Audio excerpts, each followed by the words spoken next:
Castañeda, who's going to give us some context. Okay, buenas tardes. Can you hear me?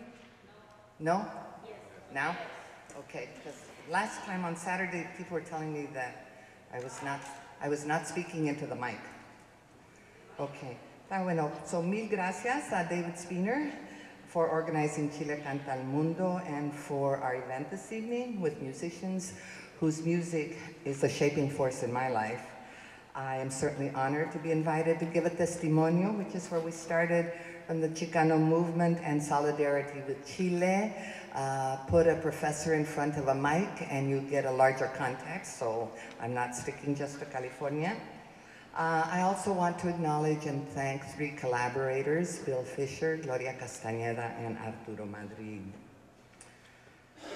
When I read David's email asking whether anyone on the list knew when the civil rights and labor rights song "We Shall Not Be Moved" was translated into Spanish, I told him I didn't know, but related that the first time I heard it was in 1968 in Fresno, California, when I saw and heard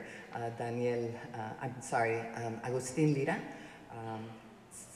singing before a park full of campesinos with the Teatro Campesino from the back of a flatbed truck. So David twice and the next one. So that's those are the trucks that we use to transport ourselves to work in the fields.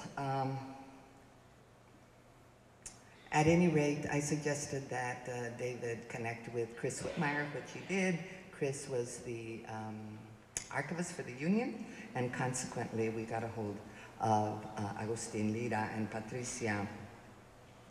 At the time when we saw and heard Agustin, Tomás Ibarra Frausto, the late Joseph Summers, and I were doing a gira, a tour of California, gathering material for the Chicano Studies program that we hope to start at the University of Washington, meeting with students, faculty, and other organizers in California, which was the Mecca for Chicano Studies at the time. This was 1968, the year of worldwide protest and revolt against the forces of oppression, and we were part of a global movement as part of the Chicano movement and a global struggle.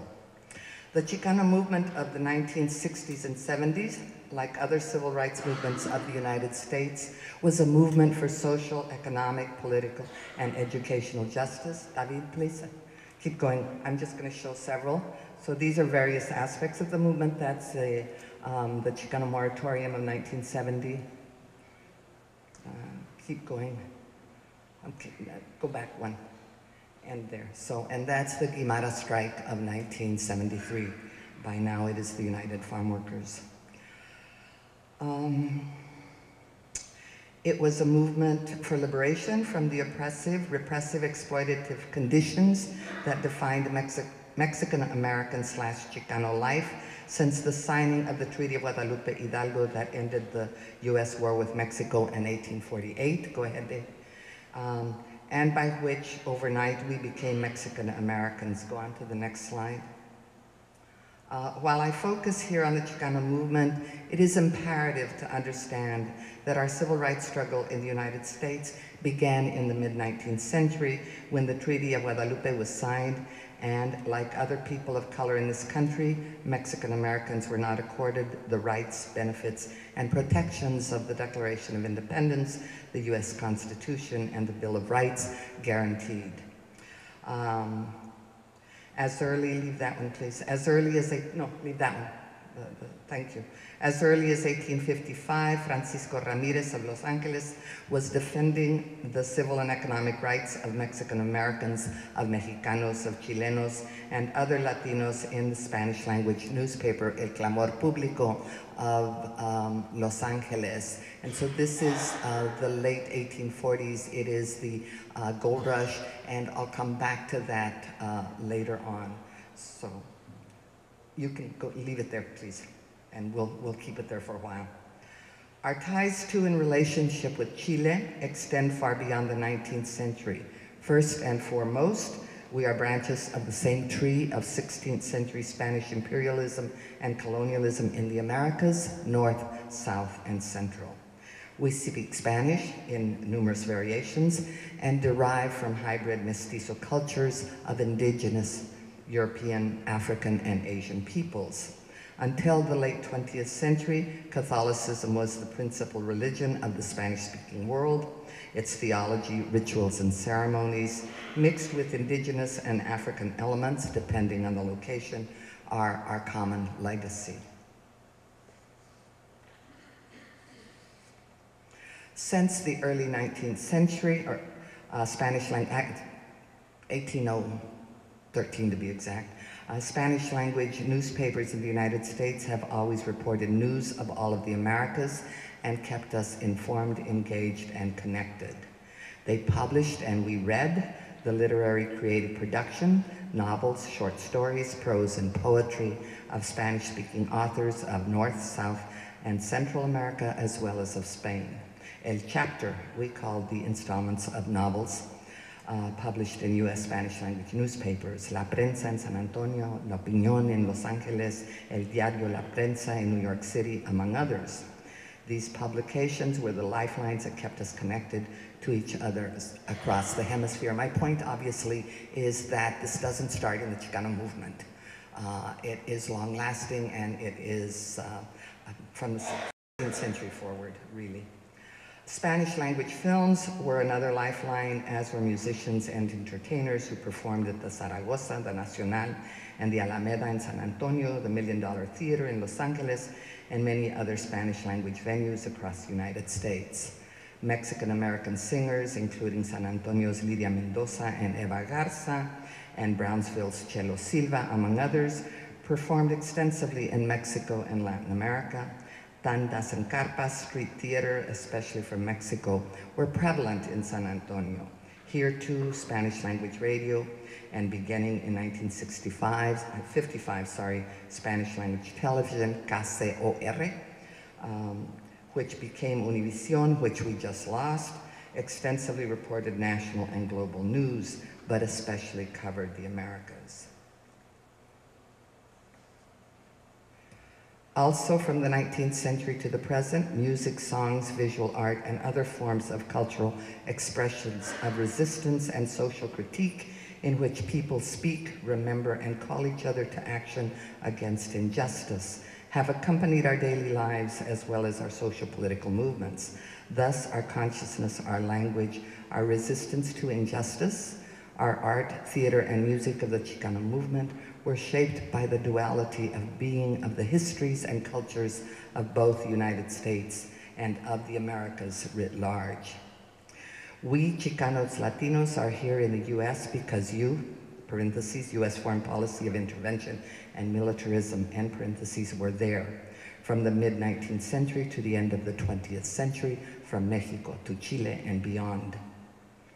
Largely deriving from working-class Mexican-American families, our history is deeply steeped in labor movements, including those of the International Workers of the World, the Wobblies, the strike of Mexican copper miners at Cananea, Sonora in 1906, the coal miners' strike at Ludlow, Colorado in 1914, the cotton strikes and cannery workers' strikes in California in the 1930s, the pecan sheller strike in San Antonio in 1938, the strike of miners and their families against the Empire Zinc Company in Grant County, New Mexico in 1951, memorialized in the film Salt of the Earth, and of course the UFW strikes, boycotts of grapes and lemons are legendary in US labor history. Again, my point, which is often missed, is that we are a part of US labor history as much as we are of the labor history of the Americas writ large, and certainly Chile.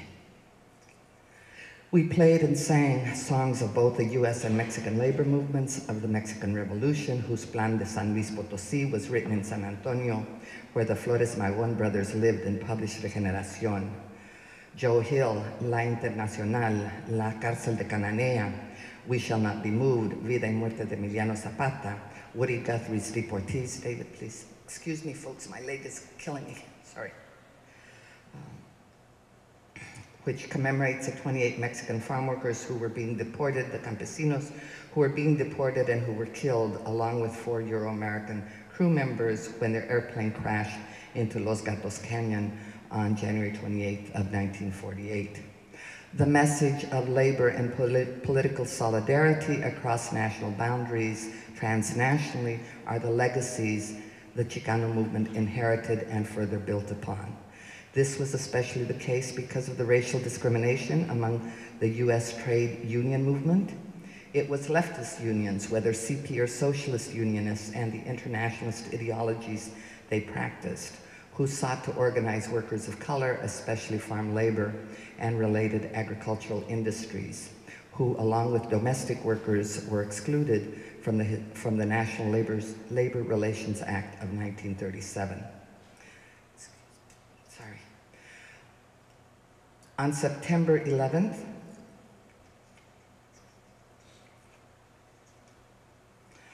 when President, okay, if you would please. On September 11th, when President Salvador Allende's democratically elected government was overthrown by a military coup orchestrated in good part by the United States, the Chicano movement resonated to the struggle for democracy in Chile that Allende's administration had initiated when elected in 1970. We resonated to his government's policies to redistribute land and wealth, to the promise that Chile held for all of us. Horrified and outraged at US intervention, we knew all too well the threats and the effects of state violence, an ever-present reality in our communities, whether by any and all branches of the police, the Texas Rangers, and at times the military. We stood in solidarity with Chile. With other groups in the US, we protested the coup, formed part of fundraising efforts to get people whom the military was rounding up safely out of the country, raised money to bring Intilimani and Quillapayún for concerts at colleges and universities across the United States, founded meeting spaces such as La Peña to create a space where canción protesta, songs, music, poetry, and visual art of resistance could be heard and seen.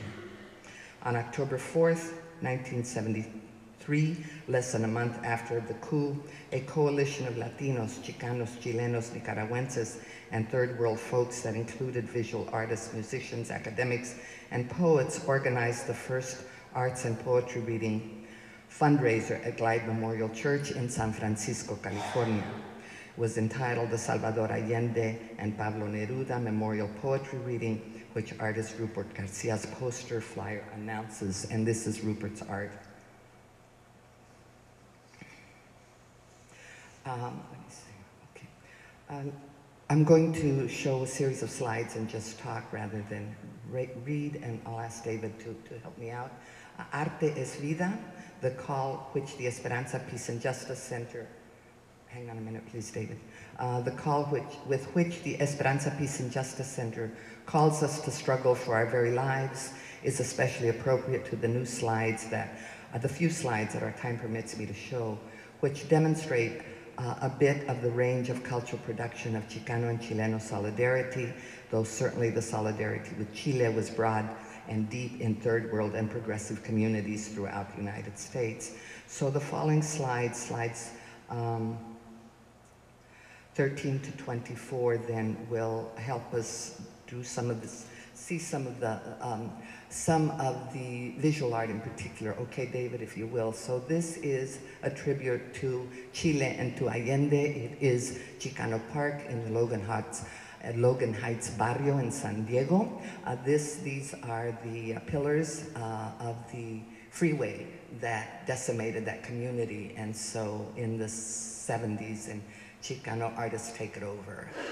A major struggle, but eventually now it's part of a national historic recognition, national landmark, I believe. The next one, please, David, and so here it is to Allende. The following one, please.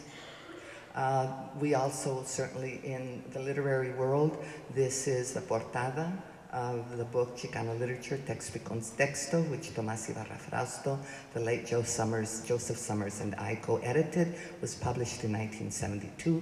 The context is the Americas. So the last section is then literature from all of the Americas. And from Chile, we have Gabriela Mistral, Pablo Neruda, and Fernando Alegría. And Fernando Alegría's piece in this particular anthology, which was one of the first anthologies of Chicano literature, is Aquel lado de la cortina, and it is in reference actually to Mexican Americans. He writes this piece in 1957, I believe, in the 50s, and Fernando Alegría was Chileno, also now deceased, a professor at Stanford, and knew what it was like to live al otro lado de la cortina. The next slide, please. This is the Festival del Sexto Sol in San Francisco in 1974. Again, this broad range of Latino writers, thinkers, poets, essayists, novelists. I don't know whether Roberto Vargas is here. Roberto Vargas was one of the founders and one of the primary people in the Bay Area and the Mission District, and who is part of this literary community of resistance and social justice. Next, please.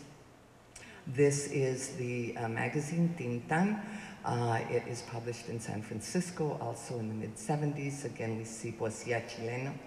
Willie Colón Ruiz Malaquias Montoya is an artist, visual artist. Essays on Cardenal. Consuelo Méndez Castillo. Forgive me, I'm sorry, I'm blanking out on who Consuelo was. Okay, next one. In Tintan, in this issue of Tintan, then there is Poetas Chilenos en Cautiverio, Chilean poets in captivity and in exile. The next one, please, David. And this is a poem by Fernando Alegría to Orlando Letelier, who is killed in 1976. He's assassinated, basically, a car bomb in Washington, D.C. Go ahead, David, please.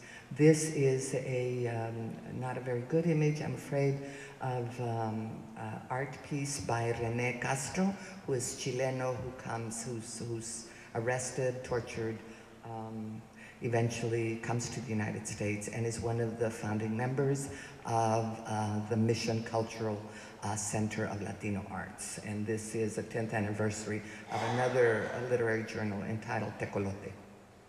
Next, please. This is also a Rupert Garcia.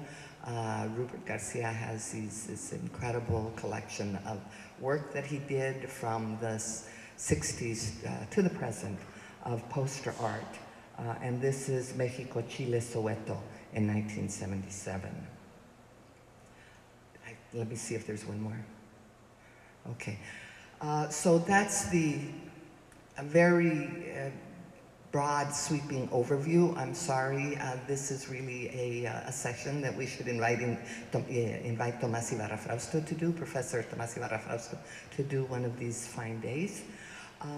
Let me talk then, again, part of this historical connection between Chile and Chicanos, Chile and Mexicoamericanos. So Chilenos are part of two major waves of labor and exchange in the 19th century. They're part of the hide and tallow trade, the Boston schooners that go to Chile, and to other ports of Latin America, South America, Mexico, trading for hides and tallow. And part of that trade then brings not only Chileno workers as part of that engagement, but also brings women, Chilenas, whom some of these New England traders marry and bring back. And so the Atherton family of California, of Atherton, California, is the ancestor of one of a Chilena who marries Atherton, is the ancestor of the contemporary Athertons. But the other major dimension is that during the California Gold Rush, a significant number of Chilenos and Peruanos and Mexicanos and other Latinos come to the Gold Rush, and they are because they have a tradition of mining, they are eminently successful, and they are high competition to Euro-Americans and Europeans. So what we see as a result then, the result is the passage in California of the miners' tax in 1850, the same year that California becomes a state. And that miners' tax, foreign miners' tax, is applied only to Latinos and to African Americans and to Asians, to Chinese. And so as there is significant violence accompanying not only that tax, but also the mining communities. And so the story is that one of the Latino miners, who by the name of Joaquin Murrieta, whose wife is raped, whose family is decimated, he is horsewhipped and left for dead, creates a band of Robin Hood-like men who rob the Anglo-rich to give to the Latino poor. Is he Mexican? Is he Mexican-American? Is he Chileno? We all claim him. And next slide, please. Pablo Neruda then wrote Fulgor y Muerte de Joaquin Murrieta, and in this opera, then Joaquin Murrieta is Chileno. And so there's this big debate. For me, there is no debate. It doesn't matter if he existed or what particular group he belonged to. Rather, it is the issues and what he symbolizes. And what he symbolizes is resistance to the violence of the era. Okay, next slide. Okay. Okay, so that is this very quick, sweeping overview of this relationship between Chilenos and Chicanos. And really, part of my message is that that relationship is hemispheric. We're focusing today on Chilenos and Chicanos, but it is really hemispheric. And it, as an historian, it matters to me that we not only be aware of that context, but that we strengthen it and develop it consistently. And so I want to take just a few minutes then to show a set of other slides that are not necessarily part of the Chicano-Chileno relationship, but that speak to the areas of all social movements, irrespective of whose they are. And certainly the social movements of the 1960s and 70s of Chicanos, and I believe also of Chileno and Chilean solidarity, is that in as much as we extol and celebrate and remember and commemorate, it is also important that we acknowledge and address the inconsistencies and both the intra and inter conflicts that existed and inequalities. And so one of the inequalities that we need yet to come to terms with is the gender inequality of the era, and that we still live and that still exists in social movements, and not just the gender inequality, but also the violence that exists. So sexism, misogyny, homophobia are forms of violence that we also need to come to terms with and change, transform, and sing about as music is transformative.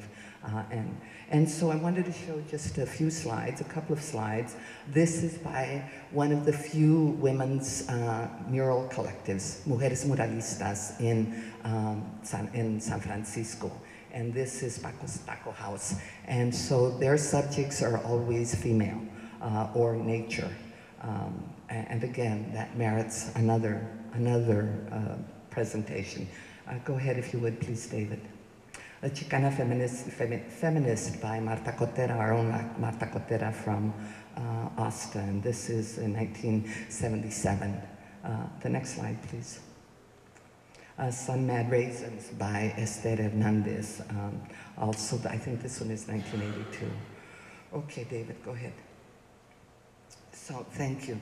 I want to end my testimonial in memoriam of Pete Seeger, by reading a print copy of his reading of Woody Guthrie's There's a Feeling in Music, but I want to end it also with Holly Near, because Holly Near has a statement about my moral compass, Chile, my moral compass. And in this particular album, she sings Hay una mujer desaparecida en Chile. And so I wanted us to remember and to acknowledge also the feminist voice in our social movements. And so I end with Woody Guthrie's There's a Feeling in Music. Music is the tone of voice, the sound life uses to keep the living alive.